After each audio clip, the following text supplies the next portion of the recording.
The member for Elgin, Middlesex, London. Thank you, Speaker. Speaker, I move second reading of Bill 20, an act to protect pupils with asthma. Mr. Urick has moved second reading of Bill 20, an act to protect pupils with asthma. Pursuant to Standing Order 98, the member has 12 minutes for his presentation. The member for Elgin, Middlesex, London. Thank you very much, Speaker. I'm glad to rise again today to discuss my private member's bill, Ryan's Law. A year ago, this November, I introduced the bill for the first time and had great debate, and it passed to second reading to the committee. Before I begin my debate, I'd like just to thank the people that have come down who've been supporting me throughout the past 2 years at getting this bill through, developing the proper legislation, and they're very instrumental in getting this bill forward. I'd like to thank the members from the Ontario Lung Association who are here with us today. Thank you for coming in. I would like to thank the Canadian Asthma Society, which also has been quite helpful. Speaker Dave Levac, who has also been helpful behind the scenes, giving me some advice. I'd also like to thank Judy Legg, who's here today, aunt of Ryan. And in particular, I'd like to thank the mom of Ryan, who's here today, Sandra Gibbons. Sandra has shown great strength, courage, and has become one of the strongest advocates I know for children with asthma. And her goal is to ensure that the tragedy that occurred in her family doesn't occur again. And working with me, we will pass this legislation this year and ensure safety for our students throughout our school system. So Sandra, on behalf of the legislature here, thank you for what you're doing, and thanks for coming down today. Speaker, I'd also like to take this opportunity just to give a shout out, because I enjoy doing this. I think my daughter goes to one of the best schools in Ontario, and I'd just like to thank the teachers that she's had through the years. Mrs. Keogh, Mrs. LaRue, Mrs. Burgess, Mrs. Marcinkowitz, Mr. Austin, who taught me grade 8. That was kind of interesting that my grade 8 teacher taught my daughter. This year she has Mrs. Roy Kaufman, and is doing an excellent job with Maggie. And I'd also like to thank the school secretary, Mrs. Walt, which seems to ensure that the school is actually running and efficient at all times. And of course, the amazing principal, Mrs. Giampa, who I think has brought so much life and enthusiasm to her school that makes it worthwhile for the kids to go every day. So, Speaker, we're here dealing with Ryan's Law. And Ryan's Law was brought about due to the tragic loss of Ryan Gibbons at his school. 2 years ago, this past October 9th, Ryan was attending school when he underwent an asthmatic attack while out in the schoolyard. And unfortunately, Ryan was unable to reach his inhaler that was in the office of the school, and the emergency medical personnel that were on scene were unable to revive Ryan. Sandra and the Lung Association came and spoke to me about this tragedy that occurred, and what had occurred is, after doing research throughout the province, is there are no standards of practice throughout Ontario where guidelines can be put in place to ensure that students with asthma have access to their medications. Some school boards and schools do an amazing job. Other schools and school boards are quite inadequate. And so the glaring gap in the system surely shows, and we need to fix this problem. So Ryan's Law came forward. And basically, the basic points of Ryan's Law, I'm going to just, for the new members that are here, every school board shall establish and maintain an asthma policy in accordance with this section. The asthma policy shall include the following: strategies to reduce the risk of exposure to asthma triggers in classrooms and common school areas, a communication plan for the dissemination of information on asthma to parents, pupils, and employees, regular training in recognizing asthma symptoms and managing asthma exacerbations for all employees and others who are in direct contact with pupils on a regular basis, a requirement that every school principal develop an individual plan for each pupil who has asthma.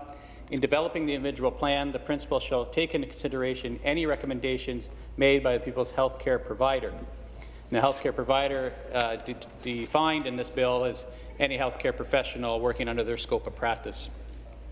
A requirement that every school principal inform employees and others who are in direct contact on a regular basis with a pupil who has asthma about the contents of the pupil's individual plan. A requirement that every school principal ensure that upon registration, parents, guardians, and pupils shall be asked to supply information about asthma. A requirement that every school principal maintain a file of current treatment and other information for each pupil with asthma, including a copy of any notes, instructions from the pupil's health care provider, and a current emergency contact list. Mr. Speaker, or Madam Speaker, you changed on me. The key part of this bill is to ensure that students have direct access to their asthma medications. Those who are 16 and under will have the permission of their parent or guardian to carry it on them. Those who are 16 and over, it's of course their choice. And of course there'll be detailed instructions at the office as where the spare inhaler, if it is at all kept, which I recommend highly spare inhalers be at the school, so that we can keep track of where the inhalers are. We talk a lot has been spoken about Ryan, and you might think, well, that's just the one story that's come forward, but Madam Speaker, I've heard lots of stories come through my office, and one that came through was during the campaign last year, a story of a 7-year-old girl who takes a bus to her school in my riding, different school than where Ryan went. She too is not allowed to have her inhaler on her. It's in one of the principal's office. And she experienced an asthmatic attack on the school bus on the way to school. If she had been allowed to carry her inhaler, it would have been in her bag or in her pocket, and she could have dealt with the asthmatic attack at that point. However, she had to endure the school bus ride to the school, get off the school bus, find a teacher, take that teacher to go to the office, and then open up the door and get the asthmatic puffer. Thankfully, it wasn't a life or death situation, although waiting long enough for an asthma attack to get your medication can turn into a life-threatening situation. So it's not just the one-off situation. It's quite multiple. It's occurring many times in my riding, and believe you me, I've received emails from each and every one of your ridings over the last year. It's happening in your ridings as well. The other thing I've heard, which I thought was something I'd just bring up, is the reason why we need to increase the education of asthma in our school systems. Far too often, I've heard of a child undergoing an asthmatic attack and having to go to the office and sit in a chair for 5 minutes just to make sure they weren't fooling around or didn't need their medication. And to do that to a person suffering an asthmatic attack is horrendous. And an understanding of the disease that that person has, to make them wait an extra 5 minutes is unheard of, and it needs to end. My bill will end that, Mr. Speaker. Speaker, I also launched a website, PassRyansLaw.com. I've had tremendous success in the month that it's been out there. I've had over 500 supporters, 252 endorsements, 348 signatures, and that's just online. I've had thousands upon thousands of written petitions handed over to me. This bill has support across the province. It's a bill that I'm reaching out to the members of this legislature to come forward and support the bill going further. I'd also like just to briefly touch upon, Mr. Speaker now, one thing that was raised after question period today, and that's with regards to OFIA, who received government funding last year to study all disease states and how they'd be working within our school. And Mr. Speaker, my fear is this bill might be put off in order to try to facilitate all the disease states into one bill. And I have to tell you, Mr. Speaker, I think that would be a bad choice. There's numerous reasons. The first reason of all, you can't treat disease states the same. Otherwise, doctors would have been doing this for years. Each disease state has their own set of goals to reach to attain different treatment methods. And to make a one-size-fits-all blanket statement actually kind of copies of what happened to poor Ryan. His poor medication was under a blanket statement that we treat all medications the same. You can't do that with disease states, and I would hope OFIA would understand that going forward, and maybe they could release a statement in support of Ryan's Law, which I haven't seen, and perhaps they can move forward and focus on the other disease states. And the second item I would like to point out is 1 in 5 children in our province have asthma. 20% of our children have asthma. This bill is going to improve the safety of 20% of our children at school. 1 out of every 5 child will be better protected at our school, have access to their medication. The disease will be understood. I think that's one of the main reasons to get this bill passed. If you look back at diabetes and epilepsy, you're looking at maybe 2 to 3% of the population. And I'm not saying they're not worth it. I think we should have legislation to look after those students going forward. But this bill is ready to roll, protect 20% of our students in our system. So hopefully we get through second reading today and get it through committee and come back for third reading so that next September this bill is in law. And if you later on down the road and we add in diabetes and epilepsy, if you want to put things together, let's work towards that. But why put off a bill that's going to protect 20% of our students for another year or 2 or 3 years? Who knows how long it's going to take to develop the other legislation? Why waste the time?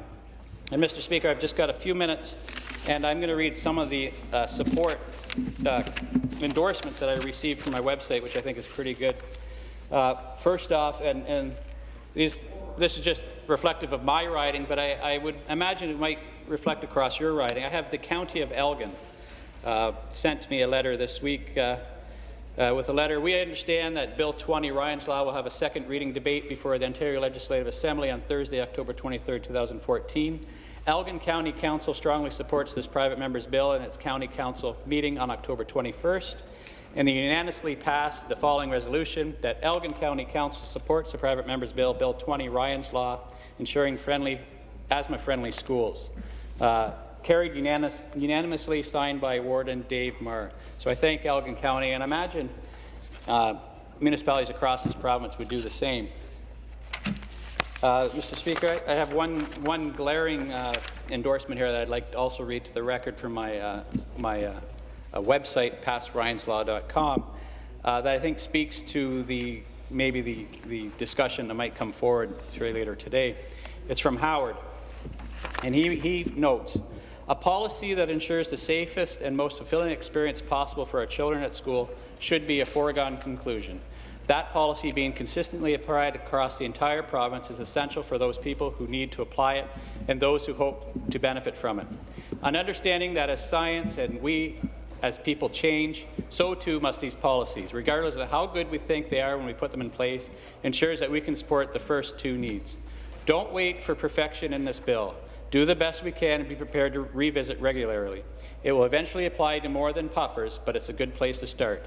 Do not let it get so complex that it takes forever to happen. Please get it done. Mr. Speaker, I have plenty more of these to read out, but I think that hits it right home. Let's get this bill done. Let's do it today. Let's get it through committee, and let's become law, and let's protect our students. Thank you.